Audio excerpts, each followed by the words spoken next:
ఎప్పుడైనా సరే ఏదైనా అకస్మాత్తుగా చూడకూడదు చూసామనుకోండి, ఎలా ఇప్పటికిప్పుడు స్నానం చేయడానికి అవకాశం లేదు, ఎలాగ మరి చాలా దోషభూయిష్టమైన విషయం చూశానే, ఈ పాపం పోవాలంటే అనుకున్నాను అనుకోండి, వెంటనే ఏమిటంటే గరికిని ముట్టుకుంటే చాలు పోతుంది. తీవ్రమైనటువంటి పీడకలు వచ్చిందనుకోండి, ఆ పీడకల పరిహారం అవ్వాలనుకోండి ఏ అభిషేకమో చేయించుకోవాలి. శక్తి లేదనుకోండి మీరు అన్ని పూజలు చేయించుకున్నట్టే. స్నానం చేసి ఒకసారి గరికని ముట్టుకుంటే చాలు, స్నానం చేయకపోయినా చెప్పులు ఇప్పి గరికను ఒకసారి ముట్టుకుంటే చాలు.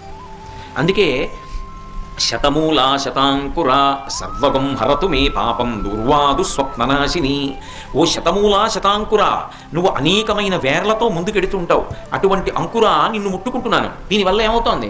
సర్వగం హరతు మే పాపం, నా పాపములన్నీ పోతున్నాయి. దుస్వప్ననాశిని, దుస్వప్నములు పీడకల యొక్క ఫలితము పోతోంది.